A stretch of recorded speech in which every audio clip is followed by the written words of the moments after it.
Santuai. Pada kesempatan pagi hari ini, perkenankan saya menyampaikan diseminasi tentang budaya positif. Terima kasih sebelumnya saya sampaikan karena Bapak Ibu berkenan memberikan 60 menit ke depan untuk diskusi tentang budaya positif.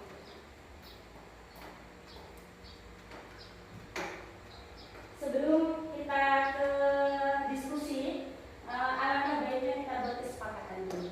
Yang pertama, disiplin waktu. Waktu itu sangat berharga. Saya tahu Bapak Ibu semuanya sedang banyak pekerjaan di sela-sela tugas. Bapak Ibu mau meluangkan waktu dan tenaganya. Maka yang pertama sangat penting di sini adalah disiplin waktu. Semoga kita selesai sesuai dengan yang kita rencanakan. Yang kedua, diskusi interaktif. Semoga di sini kita saling berbagi praktik ya. Jadi silakan menyampaikan pengalaman, ide, gagasan yang pernah Bapak Ibu alami ketika di kelas agar diskusi hari ini bisa berjalan dengan lancar. Jadi tidak semata nanti saya yang menyampaikan pengalaman saya, tetapi juga dari Bapak Ibu semua. Kemudian yang ketiga, saling menghargai pendapat, karena di sini ada banyak individu, pasti di situ ada banyak perbedaan pendapat. Mari kita saling menghargai. Untuk tiga kesepakatan ini, adakah yang mau menambahkan? Silakan. Atau cukup?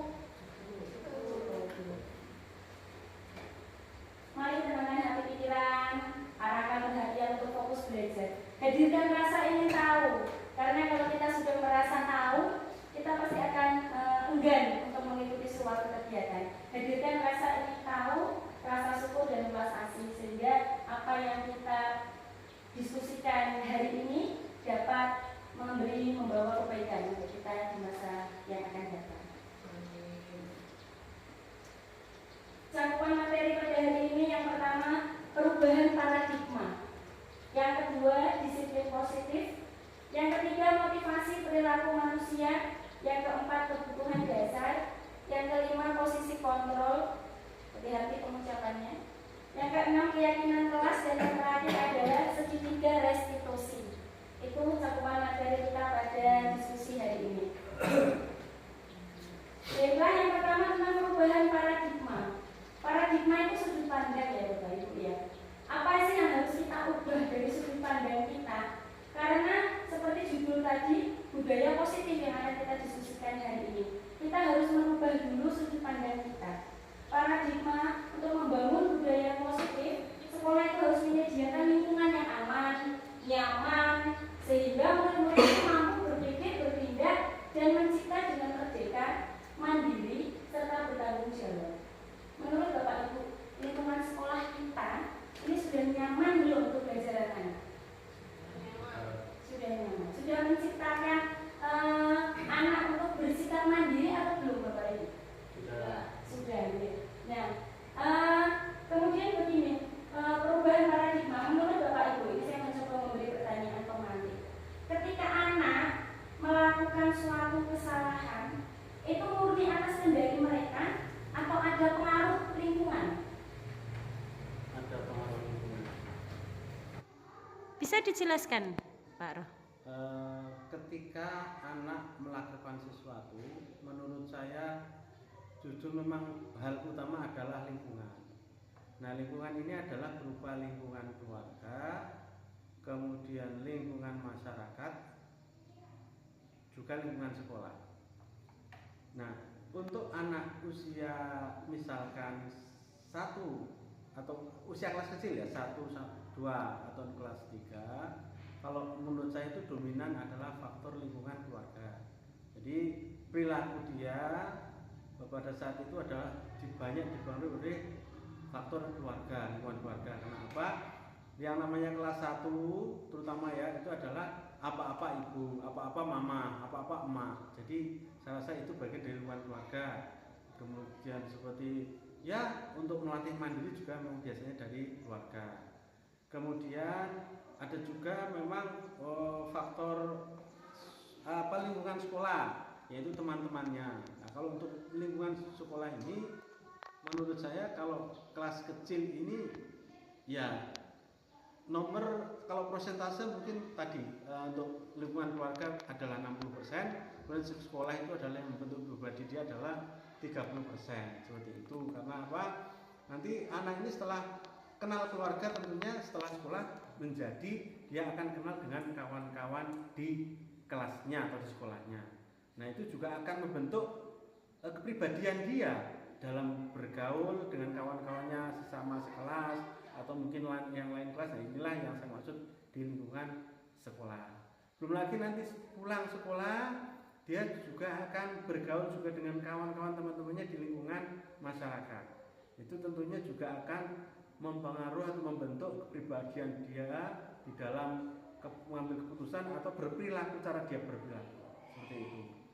Kemudian untuk yang kelas besar tentunya ini sudah mulai ya, walaupun secara memang menurut psikiater atau psikolog itu katanya untuk sekolah dasar itu adalah memang secara umum lebih besar faktor keluarga. Hanya saja mungkin kelas ini kalau kita dibagi per kelas-kelasnya itu mungkin kelas 4 sampai dengan kelas 6 atau kelas besar ini tentunya pengaruh keluarga akan berkurang.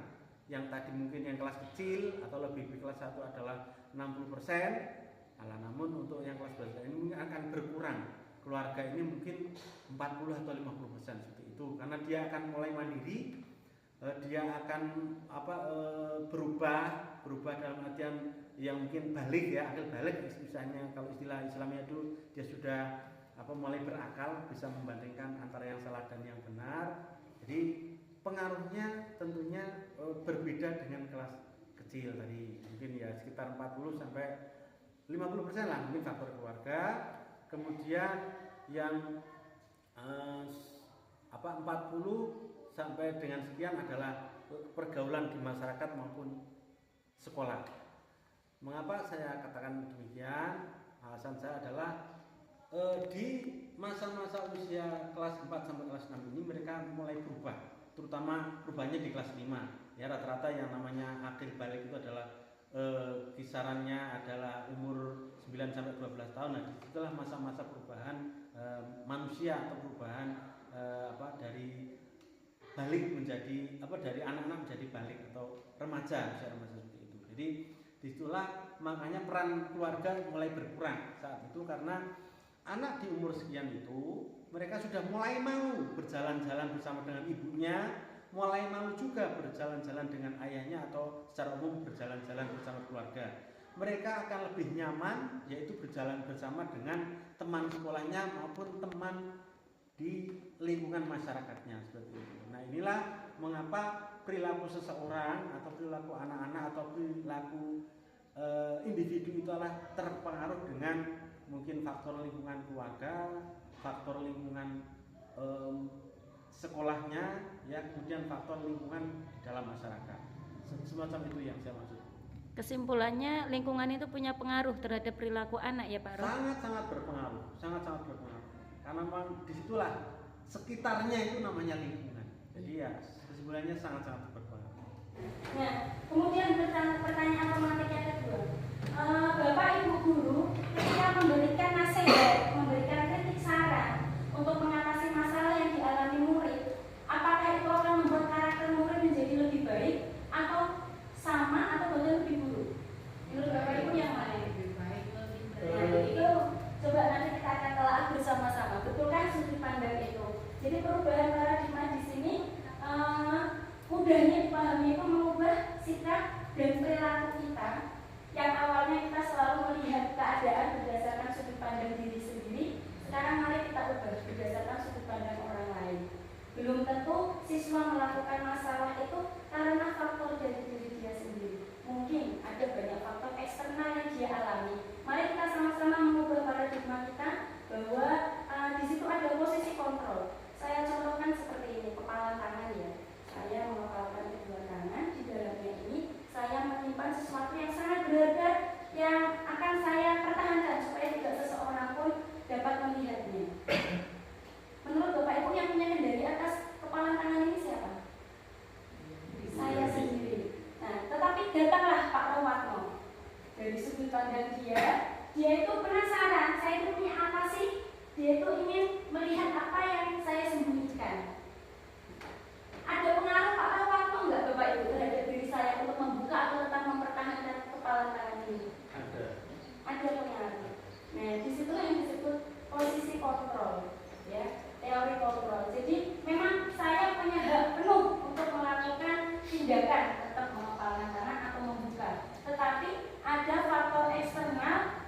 juga memiliki kontrol penuh untuk mempengaruhi tindakan saya.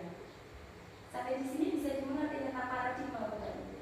Jadi perubahan sudut pandang, ya, bukan hanya saya yang memiliki kendali penuh, ternyata lingkungan eksternal itu juga akan memberi pengaruh untuk saya berubah tindakan atau mengubah perilaku. Next, Pak Nulis. Setelah kita mengubah tentang paradigma kita, selanjutnya adalah tentang disiplin positif. Kalau kita sudah berubah sudut pandang, maka kita bisa menciptakan disiplin positif.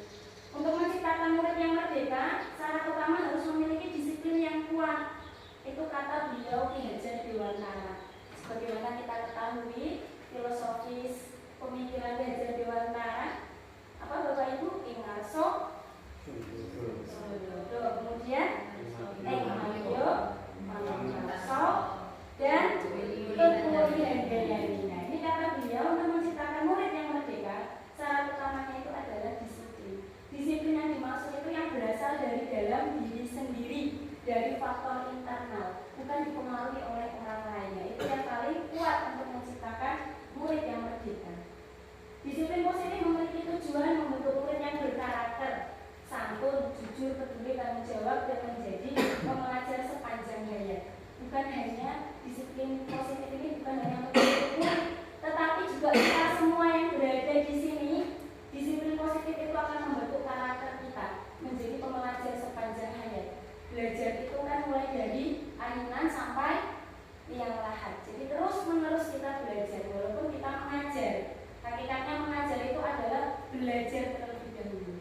Nah, tujuan disiplin positif nanti membentuk karakter kita yang ada di sini warga sekolah menjadi pribadi yang santun, jujur, peduli, tanggung jawab, dan menjadi pengajar sepanjang hayat.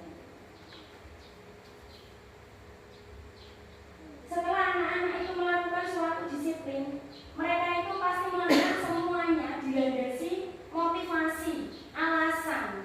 3 alasan perilaku manusia ini berlaku untuk semuanya. Yang pertama itu untuk menghindari ketidaknyamanan atau hubungan. Bapak Ibu bisa berikan saya contoh tindakan murid di kelas yang mencerminkan mereka melakukan itu untuk menghindari hukuman. Tentu saya menyampaikan contoh di kelas yang pernah Bapak Ibu alami. Tidak mengerjakan PR. Dia tetap mengerjakan, tetapi alasannya karena menghindari ketidaknyamanan atau hukuman. Contoh yang apa motivasi yang kedua? Untuk mendapatkan imbalan. Jadi seseorang itu melakukan sesuatu tujuannya karena dia mengharap ada imbalan. Contohnya bagaimana Bapak Ibu yang pernah kita alami sehari-hari di sekolah? Melakukan sesuatu karena ingin mendapatkan imbalan. Biasanya kalau kita meminta anak untuk membantu kita, mereka tahu karena kita akan memberikan upah, akan memberikan imbalan. Pernah terjadi? Pernah. Dan motivasi yang ketiga, ini yang motivasi paling sangat kuat, bahwa orang itu melakukan sesuatu karena mereka ingin menghargai diri sendiri, nilai-nilai yang mereka percaya. Bukan karena nanti dihukum makanya saya kerjakan PR, bukan karena nanti dapat upah makanya saya membantu, tetapi karena mereka menghargai nilai yang mereka percaya. Nah, tugas kita untuk memunculkan motivasi anak yang nomor 3 ini, supaya mereka itu memiliki motivasi yang berasal dari intrinsik diri mereka, sehingga walaupun nanti tidak ada hukuman, atau walaupun ada imbalan ataupun tidak, mereka akan tetap melakukan sesuatu itu atas kesadaran nilai yang mereka yakini, bahwa aku yang memang seperti ini, saya ingin menjadi pribadi yang baik, bertanggung jawab, peduli, walaupun nanti dihukum atau tidak, walaupun ada imbalan atau tidak, ya itu yang akan saya lakukan. Nah, itu yang tugas kita untuk memunculkan motivasi anak yang melakukan sesuatu karena ingin menghargai diri sendiri. Begitu ya Bapak Ibu. Seseorang melakukan tindakan karena motivasi tadi, ada 3 motivasi. Dasarnya karena ada kebutuhan mereka yang tidak terpenuhi. Pernah saya sampaikan kemarin di beberapa waktu yang lalu tentang kebutuhan dasar manusia. Bapak Ibu masih ingat 5 kebutuhan dasar itu apa saja? Yang pertama apa? kebutuhan bertahan hidup. Iya. Kemudian yang kedua, Pak Maris, Kasih sayang. kasih sayang dan cinta ya Pak Maris. Yang ketiga, Bu Desti, kebutuhan apa itu yang mendasari manusia itu? Kesenangan. Ketika kita gajian, kita senang belanja. Yang pertama karena kebutuhan hidup, makanya kita belanja. Dan bisa jadi karena kita senang, makanya kita sangat bahagia ketika tanggal gajian datang. Yang keempat, kebutuhan dasar manusia yaitu kebebasan. Dan yang terakhir adalah penguasaan. Dari kelima kebutuhan dasar ini, ketika terjadi sesuatu yang dilakukan seseorang, pasti ada salah satunya yang tidak terpenuhi. Makanya dia berbuat hal itu. Kita aplikasikan ke murid-murid kita, ke diri kita. Ketika contoh yang kemarin saya berikan, ketika anak mengganggu, meminta bekal makan temannya, bisa jadi karena dia lapar, berarti kebutuhan bertahan hidup dia yang tidak terpenuhi. Bisa jadi karena dia ingin diperhatikan, berarti kebutuhan cinta dan kasih sayang dia yang tidak terpenuhi. Atau yang ketiga, karena dia senang aja dia temannya itu terganggu, dia bahagia. Nah berarti kebutuhan kesenangan dia. Atau yang keempat, kebebasan. Dia ingin bebas melakukan tindakan mengganggu temannya. Dia melihat lawan temannya berbeda dari milik dia, makanya dia melakukan tindakan mengganggu, meminta bekal temannya. Dan yang terakhir, penguasaan. Dia merasa hebat karena saya bisa mengganggu teman saya merasa berkuasa. Nah itu contoh yang kemarin pernah saya sampaikan tentang meminta bekal teman. Ada 5 kebutuhan dasar, salah satunya pasti itu yang kita mengalami kekurangan di situ, sehingga kita menimbulkan suatu masalah baik kita atau kita ke manusia yang lain. Jadi ini secara umum kebutuhan dasar manusia adalah 5 hal ini. Ada pertanyaan sampai di sini Bapak Ibu? Nah, kebutuhan dasar manusia bisa dipahami? Tentang motivasi, perilaku motivasi manusia tadi. Ada berapa Bapak Ibu? Masih ingat ya? Ada 3, betul sekali. Untuk coba masih fokus nggak ya Bapak Ibu ya? Kalau saya bilang tepuk pagi, berarti kalau saya bilang selamat pagi, berarti silakan Bapak Ibu bertepuk 1 kali. Kalau saya bilang selamat siang, berarti Bapak Ibu bertepuk 2 kali. Kalau saya menyampaikan selamat sore, tepuk 3 kali. Kalau selamat malam, 3 tepuk. Coba ya Bapak Ibu ya. Selamat pagi, selamat siang, selamat sore, selamat malam, selamat sore, selamat malam. Pak Ras sudah mulai kehilangan fokusnya. Saya terlalu tersesenat. Selamat pagi, selamat sore, selamat malam. Itu saja. Ya, bagus. Nah, lanjut. Cakupan materi yang selanjutnya yaitu tentang posisi kontrol. Tentang apa Pak? Jangan keliru tapi. Iya, jangan keliru. Tentang apa Pak Ron? Posisi kontrol. Iya, posisi kontrol. Di sini ada 5 posisi kontrol kita Bapak Ibu. Ketika kita ingin menyelesaikan masalah yang ditimbulkan oleh murid kita, atau ketika kita berinteraksi dengan orang lain, ada 5 posisi yang bisa kita tempati. Yang pertama yaitu sebagai penghukum. Biasanya kita selalu posisi menghukum itu kita membuat hukuman untuk fisik maupun verbal dengan ucapan, dengan hukuman kekerasan fisik yang lain. Pernahkah Bapak Ibu berada di posisi penghukum ketika mengatasi masalah anak? Nah, saya bisa ya. Yang kedua, membuat rasa bersalah. Membuat rasa bersalah biasanya dengan suasana hening, sehingga anak itu merasa identitasnya itu gagal. Kita membuat dia itu merasa bersalah. Posisi yang ketiga sebagai teman. Posisi yang keempat sebagai pemantau. Dan posisi yang kelima sebagai manajer. Manajer ini harapan agar kita selaku pendidik ketika menyelesaikan masalah dengan siswa atau dengan orang lain, kita bisa menempati posisi manajer ini. Posisi manajer ini akan memunculkan pertanyaan-pertanyaan sehingga anak akan menyadari kesalahannya dan mencari solusi sendiri untuk mempertanggungjawabkan kesalahannya tersebut, sehingga kita tidak perlu membuat anak terhukum fisiknya atau melukai perasaan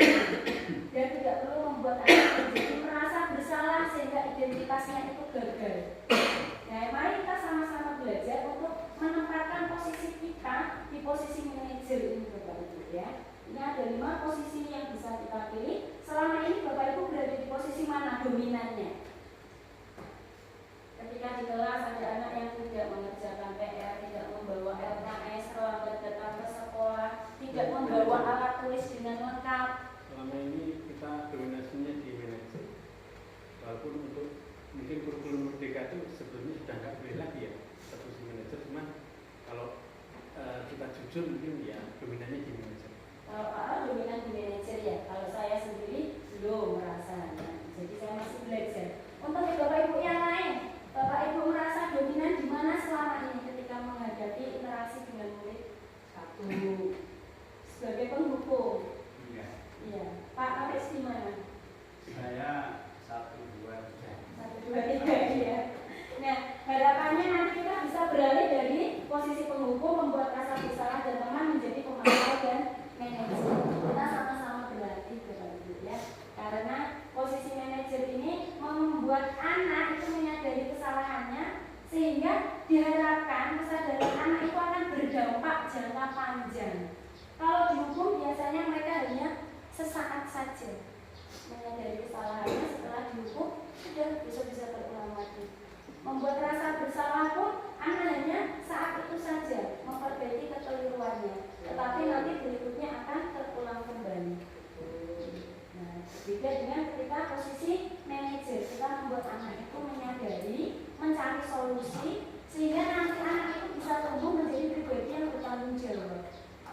Begitu Bapak Ibu. Ya, mari sama-sama kita beralih ke posisi manajer. Kita manajer perusahaan ya Bapak Ibu ya. Ini posisi kontrol. Lanjut. Setelah posisi kontrol ada keyakinan kelas. Keyakinan kelas. Mengapa keyakinan kelas Bapak Ibu? Bukan peraturan kelas. Ada yang mau bersedia menyampaikan pendapatnya? Kalau keyakinan itu seperti kesepakatan dalam salah satu apa saja indikator apa saja yang dipatuhi oleh semua warga yang ada di kelas. Ada yang masih membuat peraturan kelas di kelasnya masing-masing? Ada yang mau menyampaikan lagi kenapa kok keyakinan kelas bukan peraturan kelas? Ya karena kalau keyakinan tadi kan kita sama-sama menyepakati. Dan kalau untuk peraturan kan seakan-akan kita terbelenggu dari itu hal itu. Jadi lebih nyaman memakai keyakinan. Mana yang nyaman? Keyakinan atau peraturan? Keyakinan. Keyakinan. Setuju Bapak Ibu? Nyaman keyakinan? Nah, coba kita telah kembali. Mengapa kita memiliki peraturan tentang penggunaan helm menurut Bapak Ibu? Mengapa ketika naik kendaraan bermotor ada peraturan menggunakan helm, membawa SIM? Untuk keselamatan diri. Untuk keselamatan, saya tampung jawabannya. Kenapa saat masa COVID kita memiliki peraturan menggunakan masker, mencuci tangan? Diri kita dan orang lain. Berarti kesehatan bisa ya prinsip. Nah, yang pertama tadi peraturan menggunakan helm saat berkendara untuk keselamatan. Saat masa COVID, peraturan menggunakan masker, mencuci tangan untuk kesehatan. Keyakinan kita agar selamat, agar sehat, itu yang disebut keyakinan itu. Nah, sedangkan aturan-aturan menggunakan helm, menggunakan masker, kalaupun itu tidak dibuat peraturan, apakah kita akan tetap menggunakan helm saat berkendara? Tidak. Bagaimana? Kalau peraturan, Ya. ya kalau peraturan bisa jadi orang tidak akan pakai helm. Kalau peraturan. Ya. Tapi kalau keyakinan ada tidaknya polisi atau apa semacam aparat, Ya. kita tetap akan memakai. Itu adalah Tetap keyakinan. tadi jawabannya sampai melanggar. Ya maksud saya ketika itu menjadi Ya. peraturan, Ya. banyak orang yang tidak akan memakai Ya. helm. Nah, Kalau itu- peraturan. Ya. Nah, tapi kalau keyakinan tanpa ada aparatur kita akan memakai. Ya. Bapak Ibu yang lain di sini bisa bedakan antara keyakinan sama peraturan. Bisa. Jadi keyakinan itu hal yang mendasari kita tanpa harus ada aturan yang ditentukan di situ. Dengan kesadaran sendiri karena ingin selamat, ingin sehat, makanya kita menggunakan helm saat berkendara, mencuci tangan dan menggunakan masker. Nah, itulah yang disebut keyakinan. Keyakinan kelas itu tujuan mulia yang hendak kita capai. Untuk itu, makanya kita ubah sekarang, jangan membuat peraturan kelas, tetapi kita buat keyakinan kelas. Anak-anak yang memiliki keyakinan kelas, mereka itu akan menyadari dengan sendiri apa yang harus mereka lakukan. Motivasi yang muncul dari diri mereka itu karena mereka menyadari nilai-nilai diri mereka.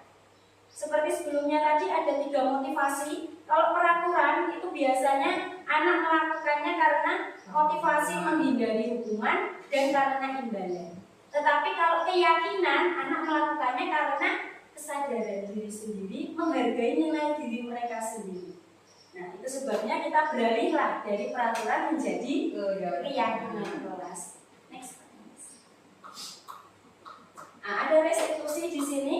Setelah kita memahami motivasi perilaku manusia, kebutuhan dasar manusia, posisi kontrol kita saat menghadapi masalah anak, dan keyakinan kelas, ada restitusi yang berikutnya.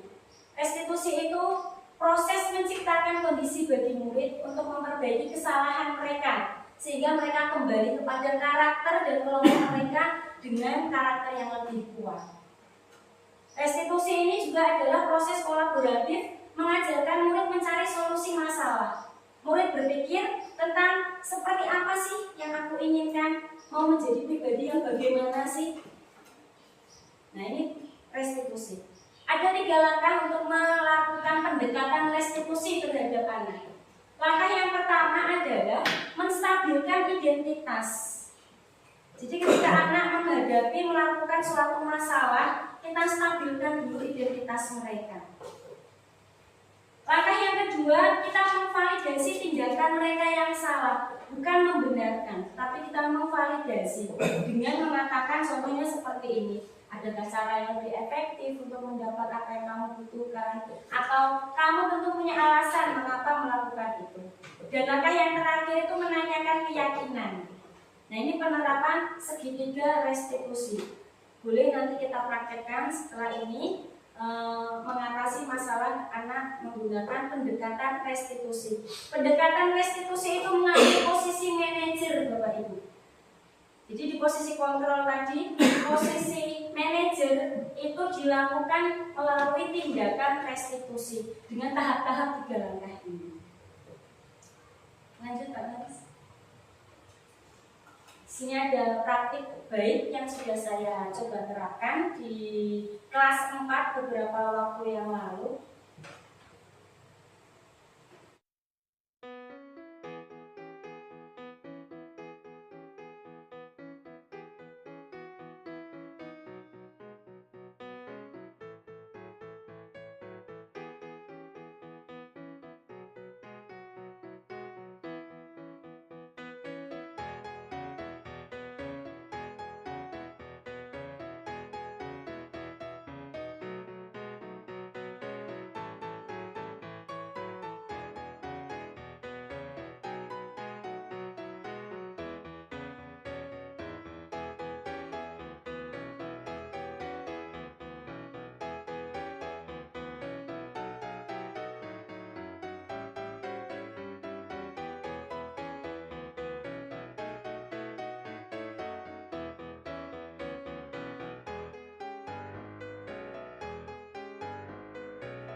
Ya, itu tadi pembuatan keyakinan kelas di kelas 4. Bapak Ibu ada yang sudah membuat keyakinan kelas di kelasnya masing-masing?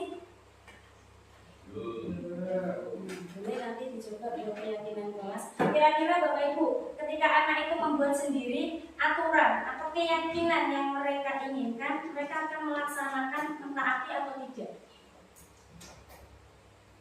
Ya, ada harapan lebih besar melaksanakan dibanding peraturan yang kita buat. Ini salah satu manfaat dari membuat keyakinan kelas. Tidak hanya di kelas, mari kita buat keyakinan sekolah juga untuk kita semua. Sehingga di situ nanti muncul kesadaran diri untuk bertanggung jawab atas keyakinan yang sudah kita sepakati. Selanjutnya ada praktek segitiga restitusi.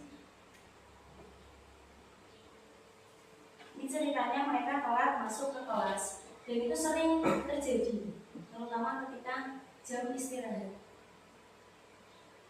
Ini penanganan masalah menggunakan pendekatan restitusi.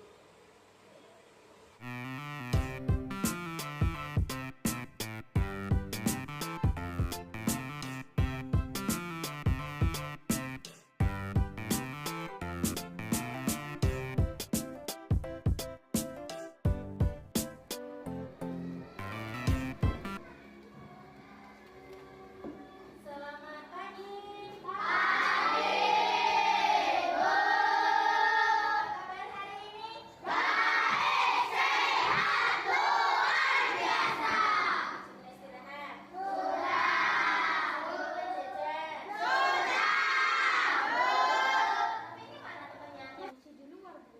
Ngapain di luar? Rian, ya sudah belum sih? Kayaknya udah. Oh sudah, kita habiskan saja makanannya, biar saja kita telat. Yaudah, yuk.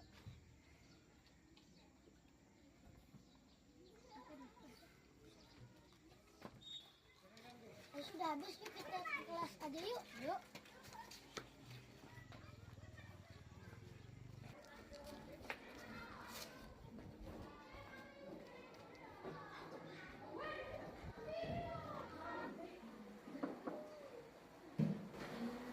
Loh, kok baru masuk?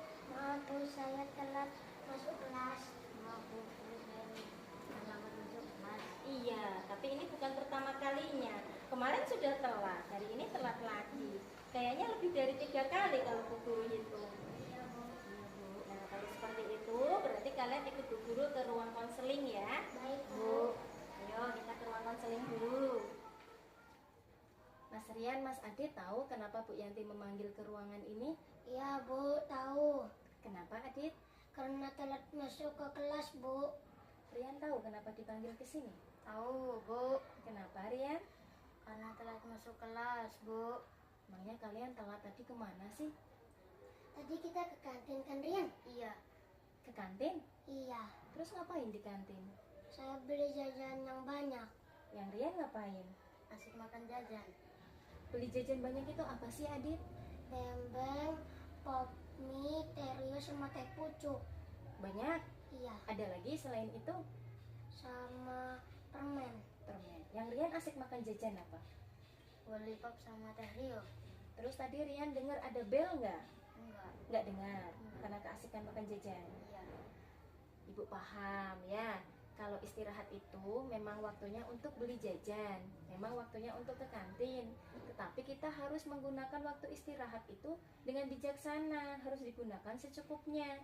Kalian berdua tahu nggak waktu istirahat kita berapa menit? Tahu Bu. Berapa menit? 30 menit Bu. Rian tahu berapa menit? Tahu Bu. Berapa? 30 menit. Nah, dalam waktu 30 menit itu harus dicukupkan untuk kegiatan istirahat. Ke kamar mandi, ke kantin, beli jajan pun secukupnya. Kalian ingat nggak keyakinan kelas kita apa? Ingat Bu, Bisa disebutkan apa keyakinan kelas kita, Adik? disiplin dan bertanggung jawab. Rian ingat? Ingat, Apa itu? disiplin dan bertanggung jawab.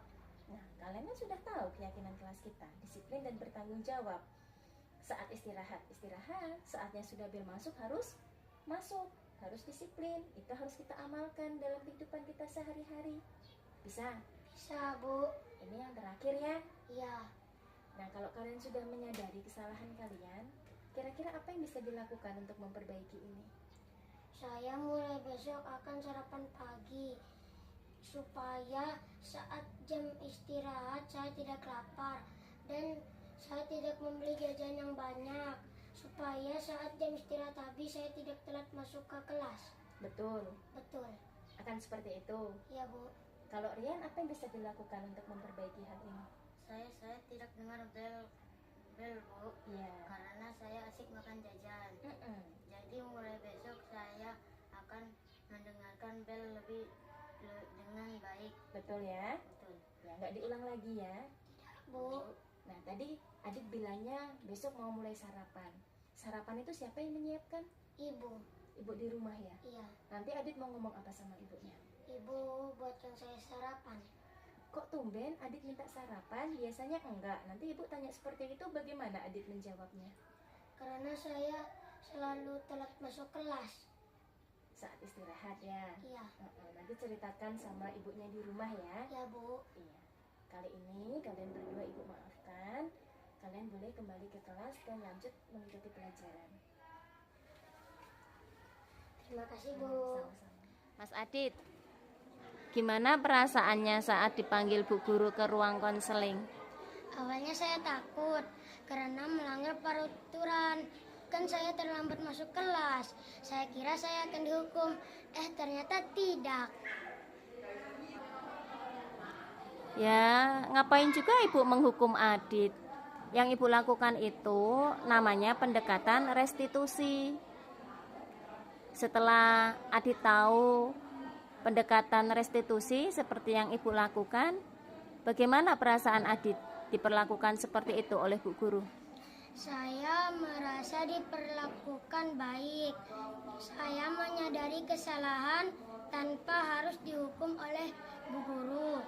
Jadi saya bertekad ingin memperbaiki diri. Terima kasih Adit. Ya, Bu.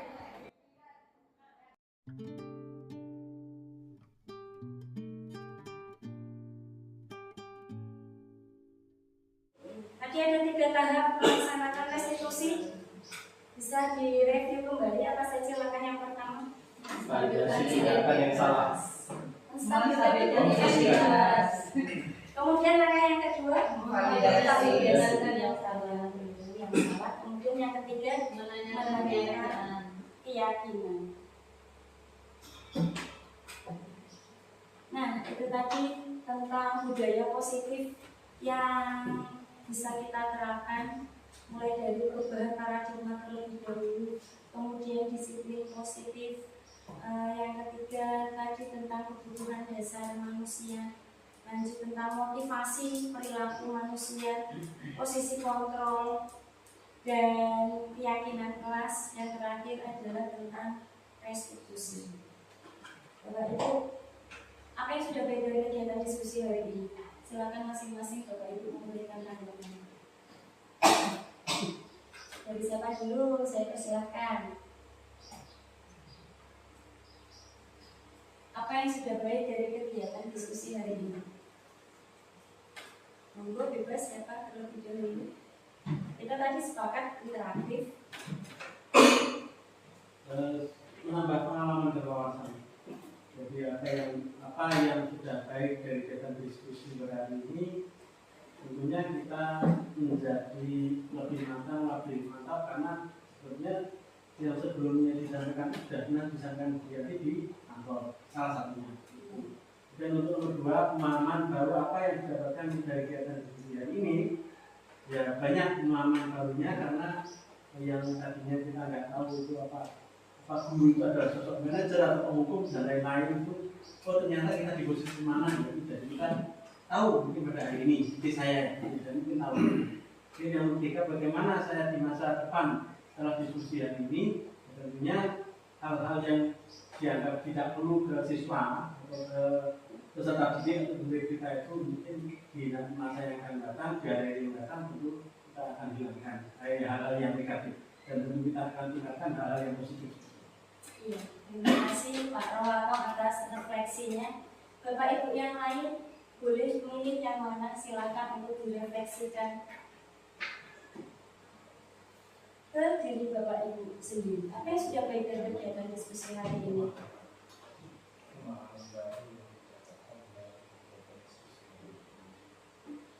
Gimana Pak Tunsi? Pak Tunsi tampaknya mau ngomong ini. Apa yang sudah baik Pak Guru dari kegiatan diskusi hari ini? Dua ya, bacaan Pak saya minus sebenarnya. Oh iya. Pemahaman baru yang didapatkan dari kegiatan diskusi hari ini. Pemahaman baru yang didapatkan dari diskusi pada hari ini. Terus terang ada beberapa hal yang memang menjadi wawasan baru buat kita ya. Terutama yang pertama ada budaya positif, terus makanya budaya positif ya Bu ya. Maaf yang apa yang kemarin disampaikan Bu Yanti tentang 5 kebutuhan dasar manusia itu kan terus terang kalau bagi saya itu wawasan baru. Mungkin bagi kita sebagai guru itu ada hal yang baru. Terus apa tadi posisi kontrol. Nah posisi kontrol juga biasanya kita di dalam kelas itu lebih sering condong ke penghukum itu, ataupun kalaupun menjadi teman itu jarang biasanya. Jadi dari apa yang sudah disampaikan oleh Bu Yanti ini, posisi kontrol sebagai manajer ini adalah hal yang baru bagi saya. Terus keyakinan kelas, walaupun di momen tertentu kita pernah mempraktekkan hal tersebut, mungkin di sini lebih jelas lah ya, karena kita langsung melihat contohnya secara real, ada siswa ya kan, kesalahannya bagaimana, terus siswa harus guru menstabilkan tadi ya Bu ya, guru menstabilkan lalu memfasilitasi kesalahannya, dan siswa di situ harus menerapkan keyakinan dan mencari solusi atas kesalahan siswa tersebut. Jadi dari saya itu sih wawasan baru sih. Terima kasih Pak Gun atas pemahaman baru yang sudah didapatkan yang disampaikan di kesempatan ini. Bapak Ibu yang lain, apa saja yang sudah baik dari kegiatan hari ini menurut Bu Desti? Menurut saya yang sudah baik dari kegiatan hari ini adalah penyampaian materi yang sangat jelas. Saya menjadi paham apa itu perubahan paradigma dan posisi kontrol saat menangani masalah, terutama masalah yang ada pada siswa. Ada pengalaman saya tentang pembentukan keyakinan di kelas, yaitu di kelas saya sendiri, kelas 4. Saat itu saya membuat keyakinan bersama para siswa, bersama anak-anak kelas 4 sendiri. Caranya yang pertama adalah memberikan pemahaman dulu terhadap siswa tentang apa itu keinginan kelas. Setelah itu pada peserta didik bebas untuk menyampaikan pendapat mereka dan menuliskan keyakinan yang mereka miliki di papan tulis. Kemudian setelah itu saya dan peserta didik merangkum, mengambil 5 garis besar keyakinan kelas yang akan mereka pilih. Kemudian setelah semua anak menuangkan pendapatnya, barulah disepakati keyakinan kelas yang akan mereka jalankan nantinya. Kemudian mereka tulis di karton agar dapat dilihat setiap hari dan agar mereka dapat jalankan setiap hari juga. 5 keyakinan kelas inilah yang menjadi dasar anak-anak untuk tetap semangat belajar di dalam kelas, dan keyakinan kelas itu sendiri yang akan mereka jalankan dan mereka selalu ingat. Bu Lulu sendiri bagaimana? Untuk refleksi kegiatan diskusi hari ini, apa yang sudah baik dari kegiatan diskusi hari ini adalah pertama mulai dari materi yang dibawakan hari ini tentang budaya positif itu sudah sangat jelas untuk dapat dipahami, dan kemudian juga didukung oleh pemateri yang menjelaskan dengan sangat interaktifnya sehingga kami sangat mudah untuk memahami diskusi pada hari ini, yaitu tentang budaya positif. Kemudian budaya positif sendiri kalau di sekolah kami sebenarnya bukanlah hal yang asing, tetapi itu sudah menjadi seperti pembiasaan siswa dan guru seluruh warga sekolah di sekolah kami sudah melaksanakan hal-hal mulai dari bertemu, sapa, senyum, salam. Ketika mereka datang ke sekolah, mereka menemukan teman-teman, mereka menemukan bapak ibu guru, mereka pasti akan menyapa dengan salam, senyum, sapa yang memang kesehariannya kami laksanakan di sekolah kami. Kemudian selain dengan senyum sapa, kemudian juga banyak program-program keseharian kami yang kami laksanakan sebagai pembiasaan positif yang akan menjadi pembiasaan yang untuk keseharian kami. Kemudian dari setelah mereka bertemu memberikan salam, mereka juga secara otomatis mereka itu karena menjadi pembiasaan, jadi otomatis mereka sesampainya di sekolah mereka akan melepas sepatu masing-masing dan mereka tahu menempatkan sepatu mereka masing-masing di rak semua yang sudah disediakan oleh sekolah. Di rak tersebut nanti ada kelas 1, kelas 2, bahkan sampai kelas 6. Bahkan guru, bapak ibu guru itu juga memiliki rak tersendiri untuk dapat memasang sepatunya serapi dan seteratur mungkin. Kemudian siswa juga sudah terbiasa dengan sebelum masuk ke kelas itu mereka pasti akan berbaris dengan rapi. Sebelum masuk kelas mereka akan dipimpin oleh ketua kelas atau mungkin mereka bergiliran untuk memimpin masuk ke dalam kelas itu. Mereka akan masuk secara berbaris, teratur, rapi, sehingga mereka selesainya di dalam kelas itu pun tidak yang berantakan. Kemudian sesampainya mereka di dalam kelas itu bukan hanya mereka langsung duduk dan memulai pembelajaran, tetapi mereka itu pasti akan secara otomatis setelah mendengarkan bel masuk mereka akan berdoa. Dan di berdoa di sini mereka sangat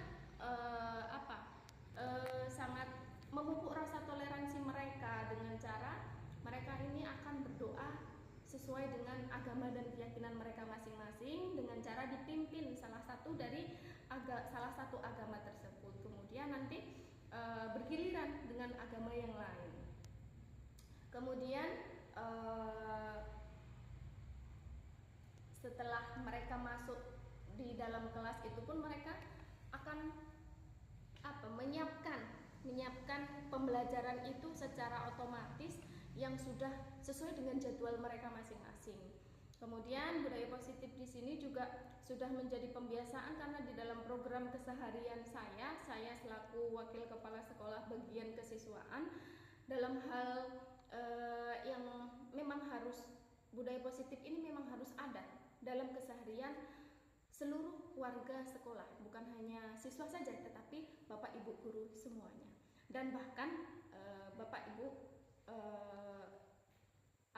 guru mapel dan juga kepala sekolah semuanya akan melaksanakan hal yang sama sesuai dengan program sekolah yang sudah ada. Kemudian yang kedua, pemahaman baru apa yang saya dapatkan dari diskusi hari ini adalah banyak sekali pemahaman-pemahaman baru yang saya dapatkan dari pemateri. Salah satunya adalah tentang memahami kebutuhan dasar manusia, kemudian memahami motivasi peserta didik, motivasi perilaku peserta didik, kemudian dengan latar belakang mereka masing-masing, dan juga harus bagaimana cara memberikan posisi kontrol yang sesuai dengan peserta didik yang bermacam-macam itu. Kemudian serta saya juga dapat melaksanakan restitusi yang diharapkan yang di situ tidak ada salah lagi dalam mengambil keputusan, mengambil tindakan untuk memberikan dan mengarahkan agar mendapatkan solusi yang sesuai dengan materi yang ada. Kemudian dan dari diskusi hari ini saya baru memahami bahwa selama ini saya ini menjadi posisi kontrol itu sebagai teman oleh siswa kami, dan keberadaan saya di sini karena sebagai teman jadi seperti kurang berpengaruh ya untuk peserta didik di sini. Pemahaman baru apa yang Ibu Desti dapatkan dari diskusi hari ini? Sebetulnya ada banyak pemahaman baru yang sudah saya dapatkan. Dari semua cakupan materi yang disampaikan adalah tentang posisi kontrol. Nah, ternyata selama ini saya sadar bahwa saya berada di posisi pembuat rasa bersalah. Saya kira dengan anak merasa bersalah, hal itu akan membuat dia menyadari kesalahannya, lalu berubah sikap. Tetapi ternyata dengan posisi kontrol yang saya jalankan itu bukan menjadikan karakter anak semakin baik, tetapi malah membuat anak semakin tertekan dan mentalnya menjadi down. Nah, jadi dengan adanya pemahaman baru ini dan kegiatan diskusi hari ini, saya memahami bahwa posisi kontrol yang harus saya jalankan ketika menghadapi siswa-siswa saya tidak harus berada di posisi kontrol pembuat rasa bersalah itu. Baiklah, untuk harapan di masa depan Bu Desti ini ingin jadi yang seperti apa ya? Setelah diskusi hari ini, saya menjadi tahu bagaimana caranya untuk menangani murid-murid di kelas dan bagaimana saya ketika akan menghadapi siswa dengan karakter yang berbeda-beda. Itu termasuk dalam posisi kontrol tadi. Saya akan berusaha sebaik mungkin agar menjadi bukan menjadi posisi yang menyalahkan muridnya, tetapi sebagai pemantau, tidak harus sebagai manajer dulu, tetapi saya akan berusaha menjadi pemantau dulu. Iya, terima kasih Bu Desti atas refleksi yang disampaikan. Bu Lulu sendiri, bagaimana Bu Lulu di masa depan setelah diskusi hari ini? Harapannya Bu Lulu? Di masa depan saya termotivasi dari beberapa teman JPP yang sudah melaksanakan programnya. Saya termotivasi untuk mengikuti CGP yang akan datang dengan berbagai macam ilmu yang sangat bermanfaat nantinya untuk diterapkan di sekolah kami, untuk diterapkan kepada diri saya sendiri khususnya, dan juga kepada peserta didik secara umum. Dan semoga hasilnya pun akan menjadi efek yang baik untuk sekolah, untuk saya sendiri, untuk peserta didik, kemudian juga untuk rekan kerja dan sekolah kami. Terima kasih Bu Desti dan Bu Lulu atas refleksi yang disampaikan. Sama-sama. Bu Ida untuk menyampaikan refleksi. Apa yang sudah baik Bu Ida dan apa yang masih kurang? Silakan Bu Ida sampaikan untuk perbaikan saya juga di masa mendatang.